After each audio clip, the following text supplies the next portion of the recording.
All right. Welcome everybody to the Thursday Collective. Today we are talking about the about horror movies, and with us is Mark Pellegrino. Hey, Mark. Hey, Amanda Maxim, welcome back. You. And returning special guest, Paul Gay. You know him from Liar Liar and a bunch of other really amazing films. Hi, Paul. Hi, Don. And super special guest, one of my best friends from high school, Kim Gunzinger. Hi, Kim. Hi, everyone. So before we turn to the topic, and at the risk of embarrassing my friend, so last week we did our show on Should Men Learn Game. And just to illustrate that this was not a lesson that I ever did learn, I had a crush on Kim in like 10th grade. And my big move, I told you this, Kim, was to give her the fountainhead. We did not end up dating, but we had a wonderful I friendship. actually still have the fountainhead, and it took me probably 2 or 3 years to finish. And by the time I did finish, I had lost contact with you, so I couldn't be like, I finally finished the book. But I still have the book in my collection. were you That's like, awesome. I finally finished the book and damn you for giving it to me? Or was it the opposite response? Actually, quite the opposite. I really enjoyed it. I good. probably did not pick up on all the political stuff that I'm sure Don would have wanted to school me on, but I really enjoyed the story behind it also. Don, But is the real it time for you reason- to give her Atlas Shrugged? Yeah. The real reason I'm having Kim on, though, so Kim, maybe you can tell a little bit about sort of your passion for horror movies, because you have more of it than anybody I know, and I find it utterly delightful. Well, funny enough, so the passion goes back. I mean, it goes back to when I was a kid, to the point my parents were like, what is wrong with this child? Like, I always like, just Halloween was just always a fun time. And I always found it's the one time of year you can act crazy and insane and nobody questions you. You know, it's the one night everybody's a freak, so to say. And it's just, I don't know, I always enjoyed that. The candy was a bonus, but it was just the excitement. And I was not allowed to watch horror movies as a kid. So it was always like a struggle and a fight. And every now and then my dad would show me like I guess, a not so scary one. And I just got into it. So by the time I hit my teenage years, when I knew you, Don, I I just like ate it up. I watched as much as I could. You know, I had Joe Bob Briggs on TNT, you know, Monster Vision, which is always so much fun because he has such a plethora of knowledge behind these movies and the actors. And I don't know, just so in awe. And as I got older in my 20s, I found the world of conventions. And it was like, I found my home, I found my people. It didn't matter where you go, like we're all just there for the same reasons. We're all excited to meet the same celebrities and talk about the movies and, you know, just why they've impacted our lives. And I met a great group of people out in the Midwest, did a little time in Ohio, and we all had such a huge love for Freddy Krueger and Nightmare on Elm Street. And, you know, Nancy Thompson being I Am Nancy and the strong survivor. When Wes passed away, we decided we want to do a little fan film. So we did a little fan film. We put it up on YouTube. It was a lot of fun. And from that, we were connecting with a lot of the Nightmare fans. And we realized there's a bigger story here. Like, everybody has a story as to why they love horror or why they connect with, you know, a Freddy Krueger type character. So we really wanted to explore that. So 5 years later, here we are. Hopefully we'll have this documentary out, but it's Fred Heads, the documentary. We've been working on it, traveled, like I said, the US, going to all the different conventions, seeing all the cosplayers. It's just been a real pleasure. So I love pretty much all things horror. So. Awesome. Well, so let's start with this. So, I mean, the reason that I wanted to do this, I think this was actually Mark's idea when we were throwing around ideas, but the reason I was super excited to do it is, you know, usually when we turn to art, it's for inspiration, refueling things that are kind of uplifting and help us, you know, when we're struggling to maintain that kind of long-term perspective on our goals. And we want to see something like heroic and positive. Horror movies tend not to be that. So, Mark, what's your take? Is the love of horror movies a proof of a corrupt soul that is out to destroy all that is valuable and good in the world?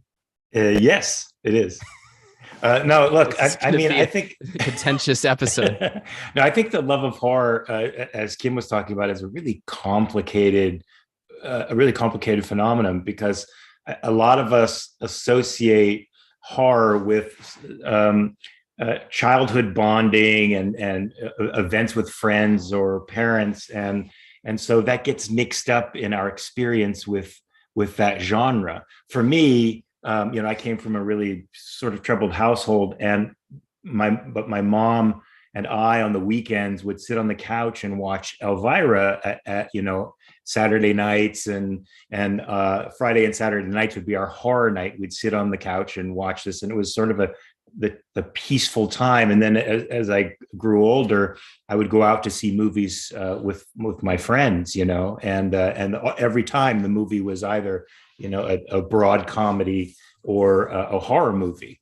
And so I associate it with that kind of camaraderie and peace, believe it or not. And I think horror sort of invites, and Paul can speak to this better than I could, it places people in a real crucible, in a literal life or death situation, and where, oftentimes, the virtuous person rises to the top, and is able to survive the calamity. So you do get to see heroism sort of by the negative. So you get that heroic fix in a lot of horror movies as well.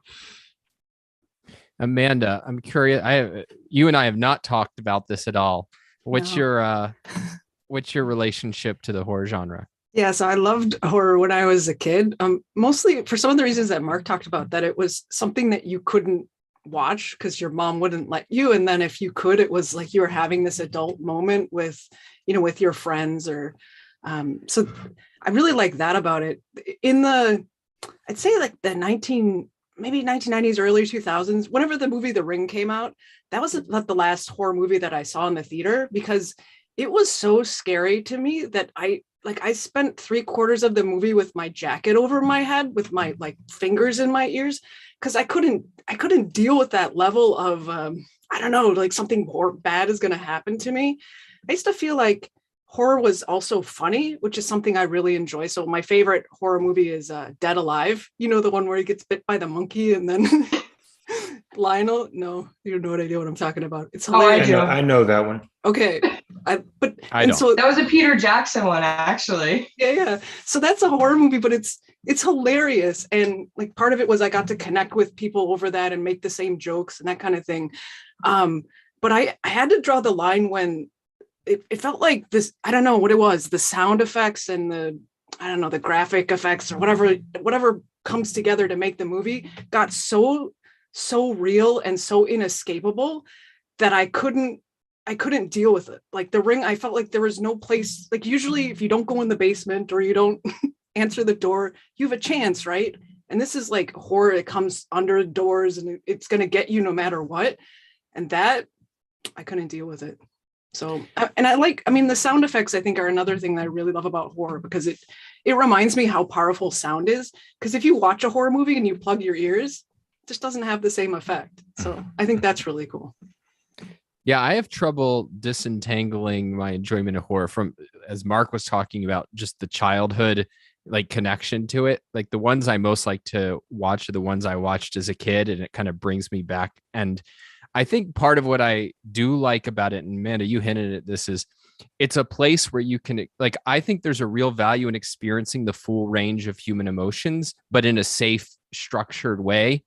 And, it's the same thing as you're going on a roller coaster and there's that kind of exhilaration. Whereas if this was a car riding down the street, that would be very bad. But since it's this controlled environment, it's exhilarating. Paul, what are your thoughts? Well, there's multiple types of horror. There are films that are basically Grimm's fairy tales brought up to date to some extent. And at the other extreme, I'd say there's torture porn. So you open with a provocative question, which is basically, is this the death of all values and an invitation to nihilism into our lives? And I think in some films it is. For example, I've never seen a torture porn film because I so much don't want to see the human body violated for my pleasure over a 2-hour period. That's the opposite of what I'm looking for. I grew up, we had a black and white television, and we saw reruns of the old Universal horror films from the 30s and 40s. And that's what I grew up on. So I was introduced to horror through Dracula, Frankenstein, the Wolfman, the Invisible Man, the Creature from the Black Lagoon, the Mummy. These are characters that I found incredibly compelling. In the 1931 Boris Karloff Frankenstein, the monster is sinned against more than sinning. Basically, the monster in the movie is Henry Frankenstein, who is called Victor in the novel, and he abandons his creation because his creation is basically ugly and isn't representative of the best of humanity. And Henry Frankenstein sort of feels that he's failed and he has a nervous breakdown. So he doesn't raise his child right. And as a result, the hunchback dwarf who just happens to be working in the castle with Henry Frankenstein is a sadist and is whipping him and putting fire into his face until finally the monster reacts by hanging Fritz, the character who's doing that. He's not been taught right or wrong, but basically his first negative act is one, I would say, of justice, which is stopping somebody from tormenting him. The second death that he causes is he is by a lakeside with a little girl, and the little girl befriends him. She doesn't know what ugliness is, so she just sees the stranger wander up to her.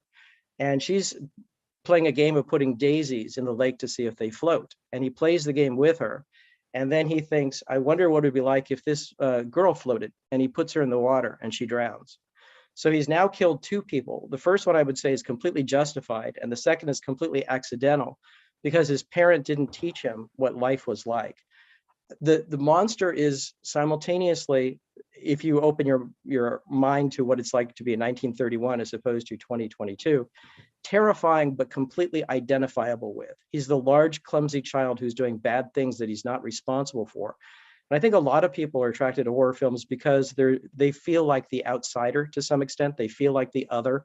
And there is a form of kinship that we have with that monster and also with a number of the other monsters. Lon Chaney Jr. in The Wolfman, there's a curse that he has no power over. He's bitten by a werewolf, and now his only hope is to find peace. These are not chainsaw murderers. These are people who have identifiable human characteristics, and I would say even tragedies where we feel pity for them. So I'm going to shut up at this point. But I think there's a lot of different reasons that different people are drawn to horror, partly because there are so many different types of horror. I would have to agree with you, Paul, on that. Like, I'm not really so much into what you call the torture porn. I use that term all the time. Those movies are just, like you said, they're just not enjoyable. And I would definitely question some people that would find that enjoyable. But, to some people, that's their thing. Obviously with movies, you see people's deaths and things like that. I know my one friend has a really hard time seeing anything bad happen to kids. She had a really hard time even just getting through Dr. Sleep, which is a little bit more, I guess, acceptable in the horror world because it's Stephen King, but she couldn't get through the scene with the boy. And I get it, so in moments like that in those movies, I find myself kind of breaking it down of, well, how do they do that? So that's kind of how I deal with those kinds of situations. Like, how do they make that effect? How do they, what's the lighting that they use? It's more of a curiosity, but I do think that horror for a lot of people is a safe place. Like Don said with the roller coaster, it's 100% the roller coaster effect. It's a place they can face their fears, maybe even, just seeing on the screen. It's like just a safe place that they can reenact it, see what's going on. It's almost like therapy, everyday situations, even back from the Hollywood monsters, those were real things that people were experiencing at that time, especially when you talk about Frankenstein not being taught, you really think, was the monster really Frankenstein, or is it the doctor who created him? So yeah. It's really interesting how in depth it can get. That reminds me of a certain form of enjoyment. It's not the primary enjoyment, but I get from horror movies, but I also get it from like war movies and things like that, which is I find myself more focused on like thinking, oh, could I make it out of this situation? Which goes to Amanda's point about The Ring, like when it's a situation that one cannot actually get out of. But it's sort of like this like mental role playing where, certain movies you're more focused on kind of the contemplation of something external to you that you admire, that you find like fascinating. But in other cases, it's more kind of like a projection of like, here's a world that, could I do I have the grit or intelligence or whatever virtue is being displayed to kind of make it out of this? You're into survival. Yeah, Well, I mean, I think you know what it's funny you said. It's because my life has actually been ridiculously easy. So I have put a big premium on things that are just interesting. And there's good interesting, which is like my favorite. Like, you know, I'll read Victor Hugo and kind of be swept into that world. But anything interesting, just because I always felt as a kid, like my life was pretty boring. Like nothing bad ever happened, nothing particularly exciting ever happened. Life just went on. And like every kind of movie was this chance to step into a world where at least something was happening. I like the idea what you're saying about I don't know, kind of experimenting or seeing what's, you know, something exciting that's happening. Like one of the horror movies that I have watched sort of recently was this movie called The Descent, and I barely got through it the first time. But then I was like, okay, well, I'm going to watch it again. And now that I know what happens, I figure, well, I won't be as scared the second time. And I kind of wanted to experiment with that and see what, like, why was this so scary? Now that I understand what's going to happen. And the thing about plugging my ears so I can't hear the music really makes a big difference. Being trapped in a cave with cannibalistic creatures. That's the one. That's pretty scary. It was totally. But I agree with Paul about you know, being on the outside and identifying with that, either in the monster and the main characters of a horror movie. One of my favorite horror movies is the Swedish version of Let the Right One In. I don't know if anybody has seen that one. But that's about a kid who's bullied and on the outside and on the fringes, who befriends a vampire who becomes his guardian angel, so to speak. And for me, that hits a really primal chord coming from the abusive home life that I came up with, and the playground being sort of a danger zone for me as a young kid. You know, the one thing you yearned for was, you know, either a father figure that wasn't there or a guardian angel who would take care of you and see you through the difficult times and love you and protect you. And a movie like that hits that primal chord, but through the genre of horror. Yeah, that's one of the best horror films I've seen in the last 20 years. Don, to your point about having a safe and perhaps boring life, and forgive me if I'm putting words in your mouth, that's one of the reasons that I prefer art to real life, because art has a beginning, a middle, and an end, and really interesting characters and well-written dialogue, and life doesn't for a large part. Well, it does have an end.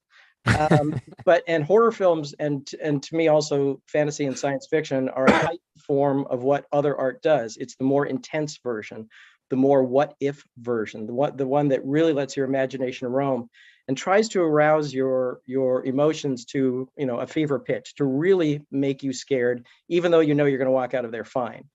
And it's you know, it's like caffeine on steroids, sort of, in terms of the motion picture experience that you can get from it. So that's one of the things that I think is appealing to a lot of people. Well, yeah, and I mean, I think Kim and Amanda made this point, but I definitely not so much in horror actually, but like, you know, I'm a thriller writer. I love thrillers, but I find myself when that emotion reaches a certain pitch and you're so anxious about what's going to happen, I have to pull back and start saying, okay, this is a novel. How he's setting me up to execute this kind of play at the end. But I think that goes to part of the safety of it. It's not, you don't just have the safety of it's not real. You have the safety of you can bring yourself out of a story and remind yourself that it's not real if you need to. We got a lot of super chats, so let me just go through a few of these. Mary Lane, thank you for the dollar.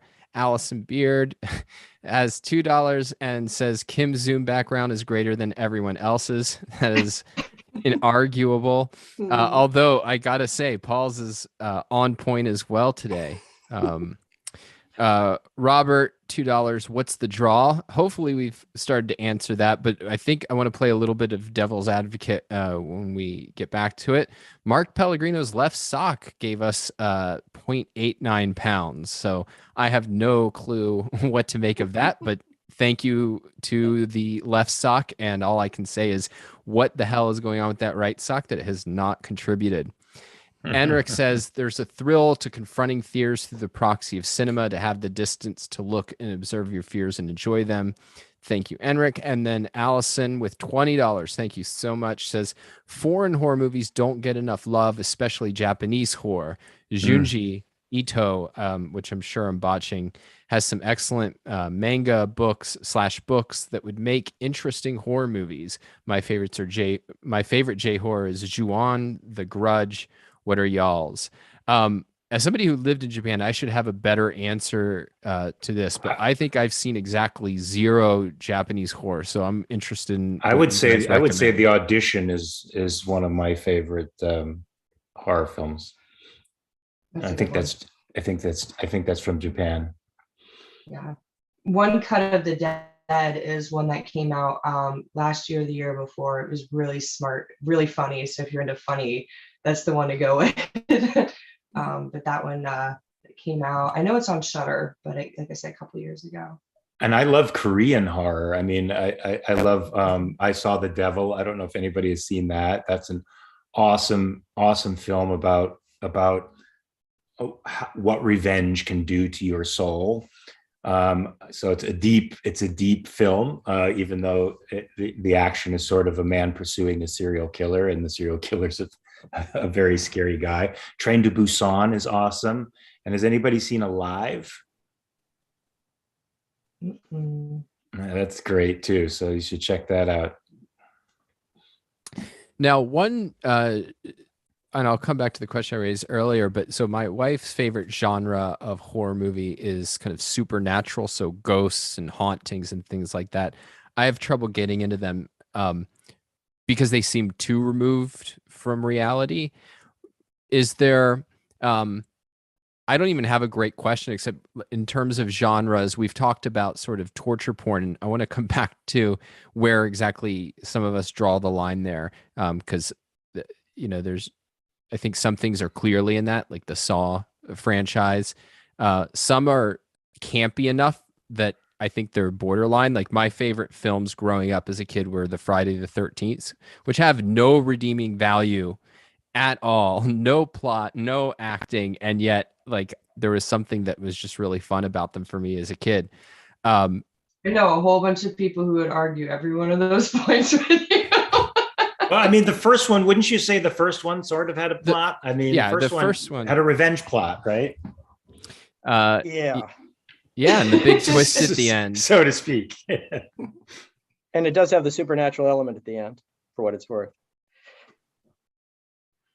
Yeah, although, well, that's ambiguous because it might be a dream. But I mean, the other, I just remember in terms of comedy ones, a mutual friend that Kim and I had, John and Rachel, we all got together once. Were you at this when we watched Sleepaway Camp together for the first time, yes! Kim? Which is kind of, it takes Friday the 13th and basically copies it with a different kind of twist at the end. If you guys haven't seen it, a very different twist. Yeah, and everybody who's in that film, they do conventions, and they're just wonderful people. From Jonathan Tiersten and Phyllis Rose, they enjoy their fans so much, which makes that movie more lovable for me. Because it's great. So I'll put it as a open question, sort of. What's your take on genres that you do and don't like, Amanda? Yeah, so here is going to be harder for me to have an opinion, but I don't mind the supernatural stuff. I think it's cool. It's the same reason I like fantasy in other types of films, is that you get to have people and creatures, I guess, doing things that they wouldn't otherwise be able to do, and you kind of explore humanity through that, right? I can see, I don't know, what it would be like to have a power like that, or to be faced with that, or how would you fight it? And I like what Mark and Paul were saying earlier, like horror is a bit of playing with good and evil. And that's another, I don't know, supernatural is a way to do that. Like what is the meaning of good and what's the meaning of evil? And let's play around with it a little bit. Well, I do think it's interesting that, I mean, historically, horror really comes out of the romantic movement, right? I mean, if you think of Frankenstein, it's actually a romantic novel in terms of the way that it's constructed and written. And I mean, it certainly doesn't come out of the naturalist movement, right? And so I definitely think there's, the more that it's kind of just taking good versus evil and sort of blowing it up to extremes, the more that I put it in a very similar category to like reading Dostoevsky or something. Obviously not making comparisons in quality, but in terms of the kinds of values that you can get out of it. Yeah. Yeah, so I'm not into the torture porn either. I don't like Hostel or The Saw, for the same reasons that most of you don't. There's nothing interesting to me about torturing the human body. There's no redeeming value, I think, in movies like that. And supernatural stuff can be okay if the story is about something else, like The Exorcist, which I don't think they were able to duplicate in any other supernatural possession story. Maybe you can tell me if I'm wrong. It's a story about faith versus science and reason, and it's the story about a man who loses his faith and regains it, which is, whether we agree or not with that, it's still a very compelling story to see the man go through that transition in The Exorcist. And I like supernatural stories that have that to it, that kind of story. Zombie genres is one of my favorite genres, especially like I Am Legend, which I thought was a great take on that genre, and very heroic. And a great formula for a title. Take I Am and add a word after it, and you've got a great title. Well, it's very different from the small. Yes, that's true. True that. Very good. Yeah. Very good selling. And it's very different from the novel. I don't know if you guys read the novel, but I thought they had a very original take on it. So zombie genre is sort of my favorite piece. Paul? I think for me, it's interesting because everybody has a different line as to what's acceptable and what crosses the line. And I think the line keeps moving over time. When I finally nerved myself up to see Texas Chainsaw Massacre, I realized it was actually a really good film, and almost all of the violence is off screen. And if you want a terrifying atmosphere, but you're not constantly seeing bodies being pierced, that's about as good as it gets, in my opinion. Yeah. At the same time, I teach screenwriting to students, and they'll tell me that when they were 5 or 6 or 7 years old, they were watching Texas Chainsaw Massacre. And I think, did your parents hate you? Were they trying to get you to leave the home?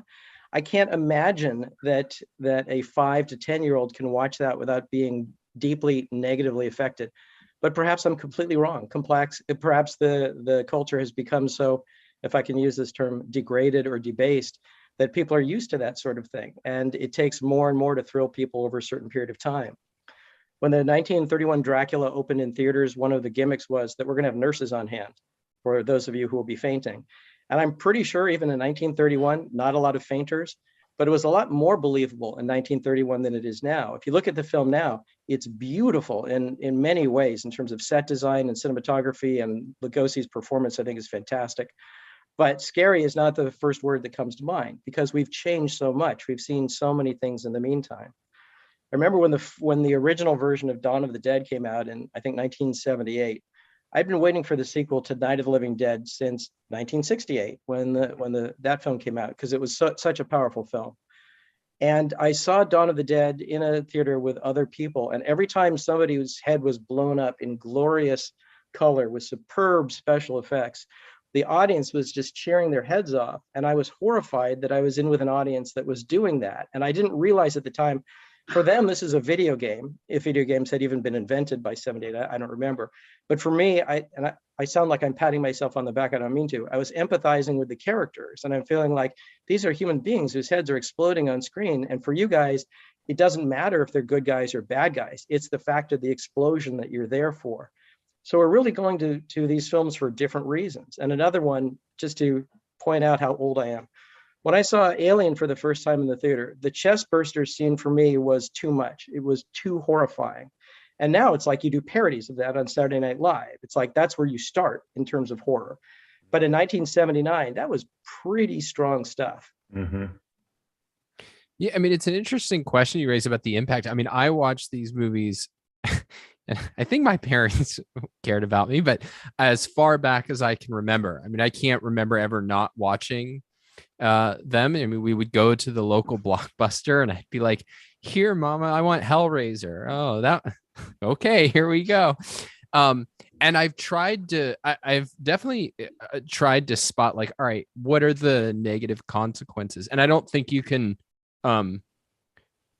fully, generalize from your own experience. I mean, I had definitely big countervailing forces, including, a really profound philosopher who influenced me, as a teenager.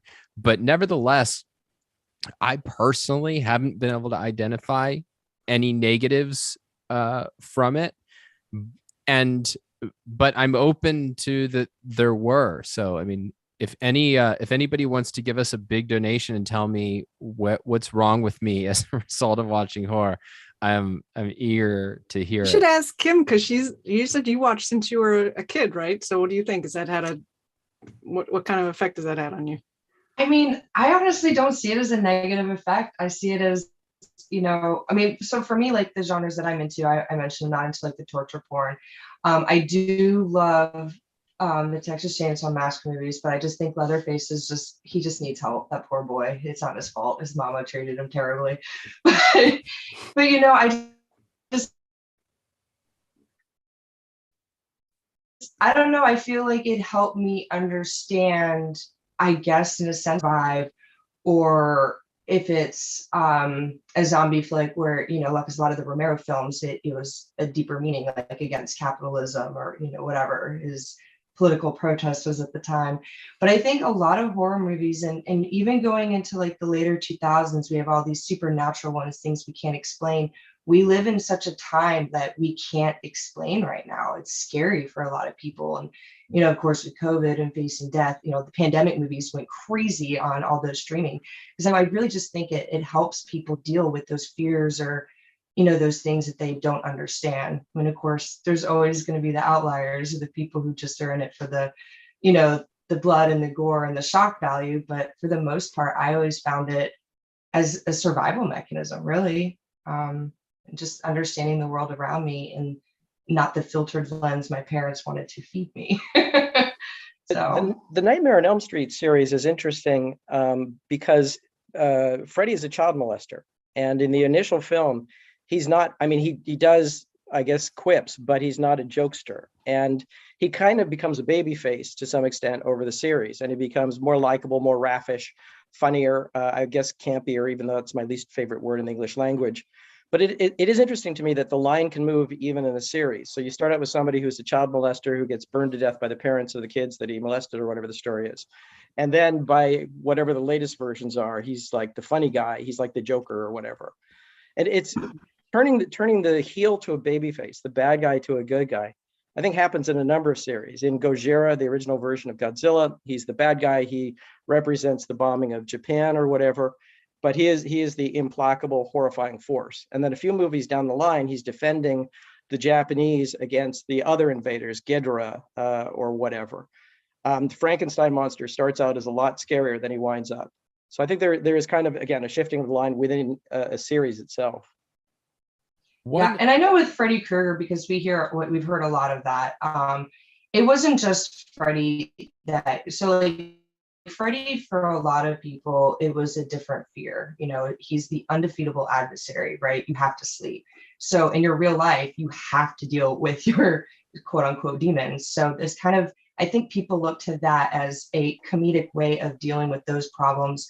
But also you find that a lot of people connected with the kids, in the Freddy movies, through all the, the movies, you have such a different variety of kids, so people could relate to a different character more than the other, vice versa. And it kind of gives you a sense of, I don't know, friendship. Like if they can do it, I can do it, a sense of strength. So I find that really interesting. But a lot of fans will say Freddy was not a molester. He was just a killer. And that's a big debate in the nightmare world. Was he a molester or a killer? And I think for some people, he's just a killer because it makes it a little better in their own mind. Well, my favorite nightmares, I think it's 3, where like, and precisely because it's the kids figure out like, oh, we can actually become powerful in our dreams too. Like we, because it's warriors. Yeah, and so like they become ultra powerful, and so that was always like my goal as a kid. Like, oh, I'm gonna go to sleep, and like have lots of extraordinary powers, and it never worked. I would just have the same dream of having to like find my way somewhere and getting lost. Wait a minute. It's been a hours. long time since I've seen the first Nightmare on Elm Street. I thought she defeated Freddy. I mean, it ends on an ambiguous note, I think, but I thought she defeats him. Doesn't she trap him or something? Yeah, figures she out a brings way- him out of the dream dream world, world. and burns him or Takes something. the power right? back. Yeah, it She takes yeah. takes the power back that she gave him, so he no longer had the power to come after her. So That's pretty cool. That whole thing Yeah.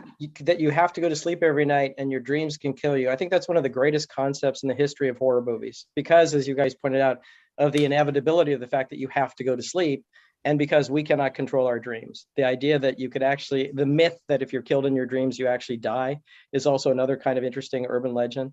And I'm so pissed that Wes Craven thought of that and I didn't. Well, so one thing I did want to raise, so this has come up in various ways, but if we think about genres that tackle ideas, so obviously it's not every horror movie, but I think particularly today, it's mostly genre films, fantasy, sci-fi, and horror that tend to be more intellectual and tackle more intellectual themes. Like, what do we make of that?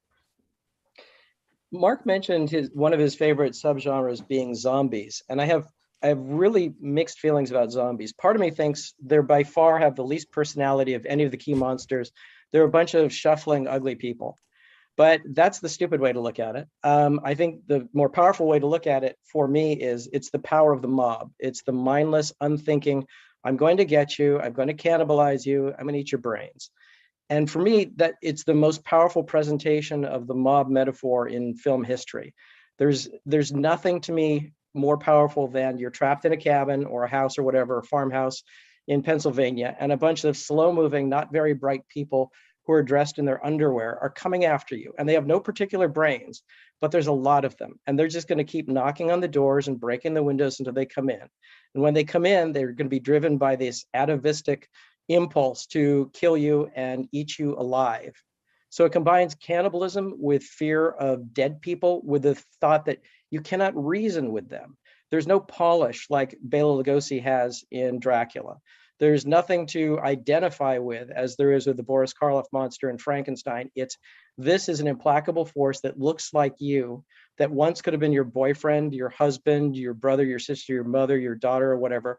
And it's just going to come and kill you. And it's really simple, but for me, it's really powerful. And it reminds me of the pod people metaphor in Invasion of the Body Snatchers, specifically the original 1956, but also the 1978 remake, he says pedantically. Just the idea of taking away your individuality, and there are things out there that are going to get you. Well, and Yeah, I mean, and then it just Danny Boyle, reminds me. and then Danny Boyle upped the ante and made them run, made them infected, made them capable of catching you. Yeah. And I mean, it reminds me of, in The Fountainhead, there's the line where the artist is kind of, his whole orientation is towards this fear of the drooling beast, right? And I mean, if you think about zombies, it's kind of like the manifestation of that drooling beast coming after you, going to get you. And like Ayn Rand really got that psychology and how it can really paralyze a person. And I think the certain kinds of horror movies really concretize that. Yeah, it's a really good contrast to what it means to be human, right? It's that you've got a thinking mind that can function, and zombies are the exact opposite of that. But it also reminds me, like, I don't want to turn into a zombie in real life, which can also happen, that you just kind of go through the motions, and you can, I don't know, it's like a fun way to play that evil out, right? It's what happens when you turn your brain off. Well, maybe you get swept up into a mob and you do horrible, evil things, without thinking about it. That's really cool, I think. Getting swept up to a mob and doing horrible, evil things. Is there something you need to tell us, Amanda? Yeah. No, I think it's cool that, that you can see that play out. It's interesting. It's like, playing with good and evil. We have two more super chats, both from Allison Thank you, Allison. She says slasher is not all that bad. Johnny Depp's career started with A Nightmare on Elm Street. Archive 81 wasn't so bad. The recent TV show on Netflix, I haven't seen that one. And then she says, Mark, I think The Conjuring 3, The Devil Made Me Do It, I think was something like The Exorcist. Maybe I see the similarities. Not a half bad movie. Not a fan of the Conjuring series, but you know. Wait, is The Conjuring the haunting, like the haunted house? Because I think It's that's with what Ed and Lorraine Warren. Ed and Lorraine Warren, they were, you know, real, I guess, demonologists that were sanctioned by the Catholic. So Lorraine told her story or stories, and they started making movies. Like the Annabelle movies are kind of like sister to that because they had the Annabelle doll in their museum. So they're all kind of related. So I really like The Conjuring Part 2 because that nun terrified the crap out of me. So whenever I see based on a true story now in front of any horror movie, I just take it with a grain of salt. But this is real. These people actually did exist. Yeah, well, for those ones, but I'm sure Hollywood put its little flair on it, and you know. Yeah, and let me ask you a question: who in their right mind would ever buy that doll, Annabelle? If you saw that sitting on a shelf somewhere, would you bring that home? Me personally, hell no. No. I don't want that thing anywhere near me. It screams demon possession. It's just.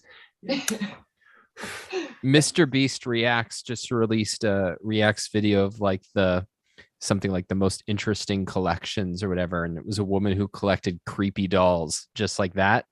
Some more disturbing.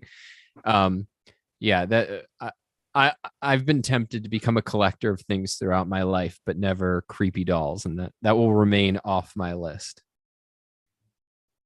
I think there are good slasher films and bad slasher films too. I mean, if you consider Psycho to be a slasher film, which you don't have to, I think that's a fantastic movie. I think Peeping Tom, which you could call a slasher movie, is a fantastic movie. I think Halloween is really good.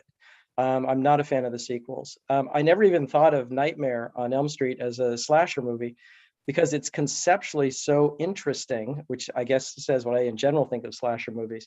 The concept is so powerful, and the fact that it is supernaturally driven as opposed to random person with sharp implement, for me, kind of takes it out of the genre. Don, I think you said you were a fan of the Friday the 13th series. For me, I remember seeing that in a theater, and I thought, okay, so I'm uncomfortable watching this. I'm clearly somewhat, it's making me nervous, but I'm actually not enjoying the experience. For me, it becomes just a question of what's the most inventive way that we can impale two people who are having sex together. And it's like, I probably can think of 10 inventive ways to do that. I'm not sure I need to see all 9 of them. I'd probably rather just watch the sex at that point. So for me, slashers don't have a lot of currency. But again, if you're going to go back to the origins of the subgenre in Psycho or whatever, there's great stuff there. Did you see Gus Van Sant's remake of Psycho, and what did you think of that in comparison? I did. To me, it's interesting how much ire it provokes when people do remakes in general, and that one in particular. And I think if you have a great play, why wouldn't you want different casts to do it so you can see how it works with a different director and different cast? So I wasn't irritated at all. I just thought it wasn't very good. I thought it was a shot-for-shot remake, wasn't it? Pretty much, yeah. I think there might have been in a lot of places. Yeah.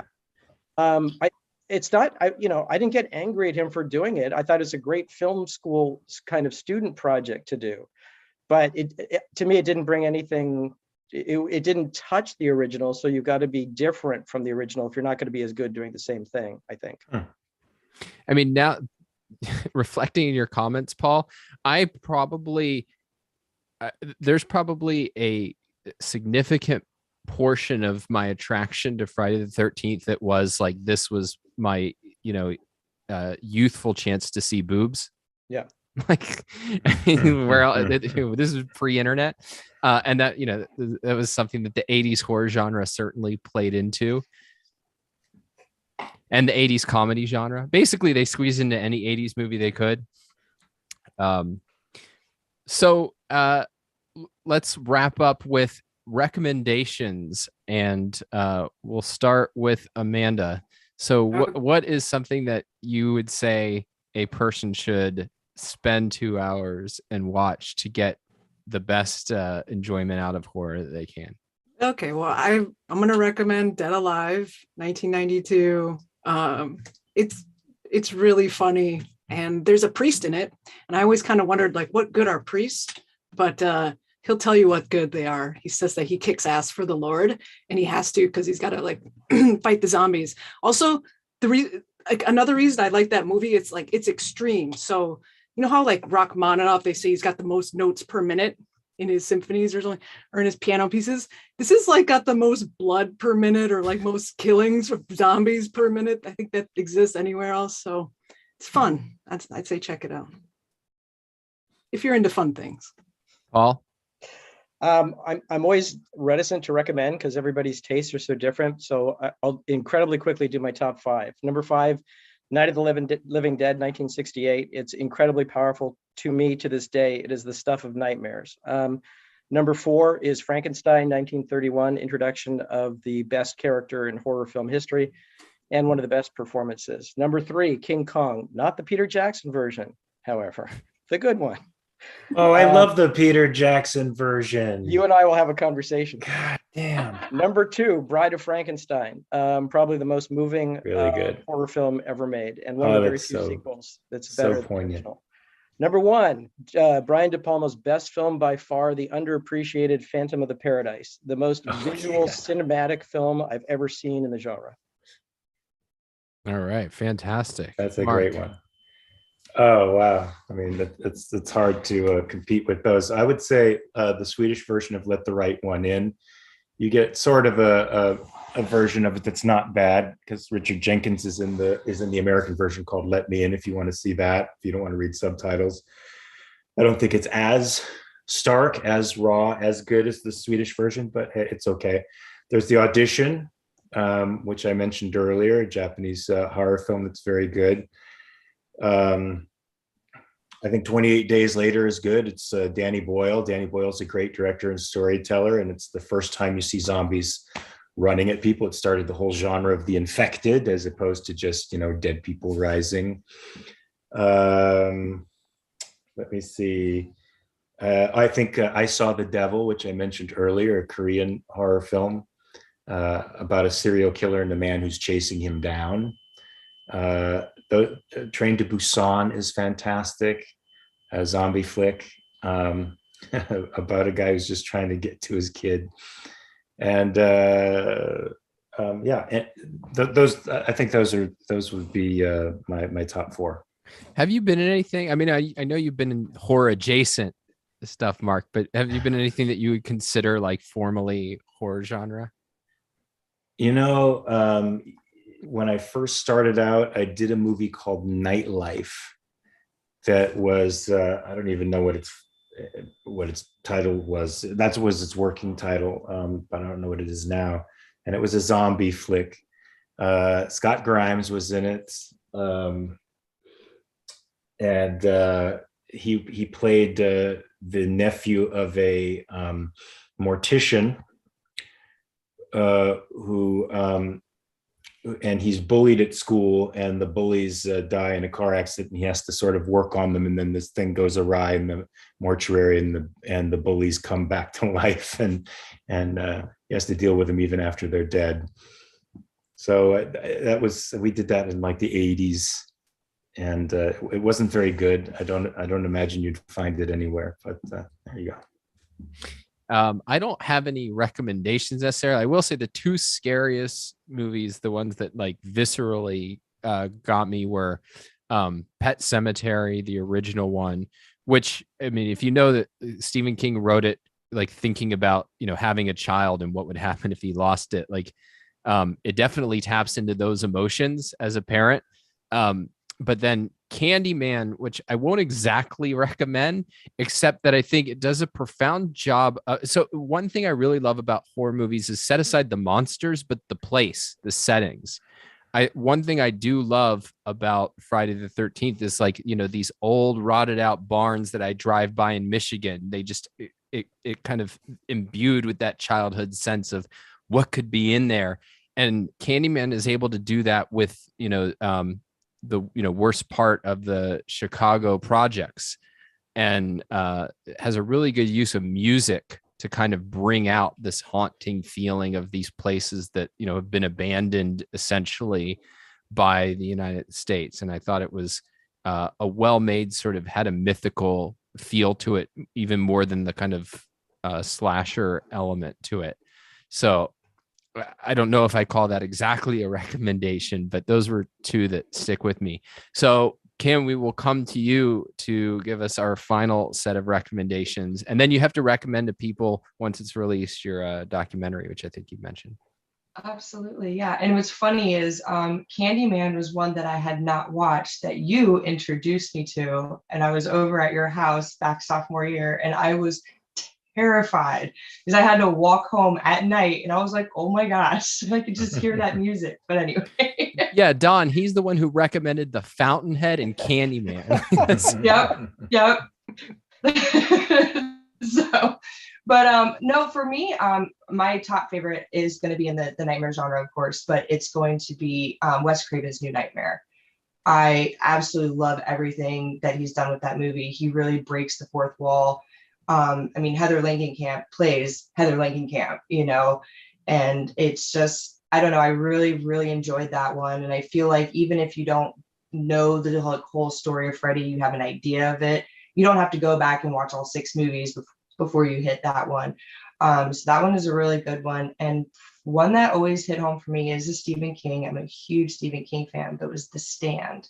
And I know it's not like horror in the sense of, you know, a lot of blood and guts and gore and all, you know, slasher, but I don't know, growing up in a very strict Christian home, the, you know, apocalypse and the end of the world and the thought of like the devil showing up being kind of like a normal looking guy, you know, it really hit home as a kid when I watched that one. So those are probably my 2 top recommendations. So. I mean, you know, we haven't hit really comedy horror. I think maybe we should send it off with a little healing vibe, because, you know, there's What We Do in the Shadows, American Werewolf in London. There's the Sam Raimi stuff like Evil Dead that has those weird, funny, quirky qualities to it, and Drag Me to Hell, if anybody's seen that has quirky comedy in with the strong elements of horror and great sound. Somebody was Amanda, were you talking about the sound? Drag Me to Hell has amazing sound. It's very scary. It's a huge part of the jump scares in the film. There's just tons of great. Shaun of the Dead is a great horror comedy. It's a classic. So you can also laugh while you get your taste of the macabre in. Yeah, I'd add The Return of the Living Dead and I love that movie. The Howling, Young Frankenstein, obviously not scary, but genre adjacent, I would say. Well, I just watched The Howling at the Alamo. They do a Terror Tuesday here every month, and it was great to see that on the big screen. Dee Wallace and Christopher Stone together. Dee Wallace. Yes. Love her. That's a classic. So I think I met her on the set of Alligator. Nice. Did you work on Alligator? I did not, but a friend of mine did. So I met her. Okay. Well, thanks again to all of our guests, especially our special guests, Paul and Kim. So coming up the rest of today, we have Enjoying Parenting with Lisa Van Dam and Kyle Steele at 7 p.m. UK, 2 p.m. Eastern. And that is followed by Life on Earth with Robert and Amy Naser, special guest, Dr. Amish Adalja. And that's at 10 p.m. UK, 5 p.m. Eastern. Thanks to everybody. And we will be back again next week. And Kim, don't sign off quite yet, because the Zoom will go on even as we go offline. So thanks again, everybody. Talk soon. Peace. Thank you. Bye. Bye.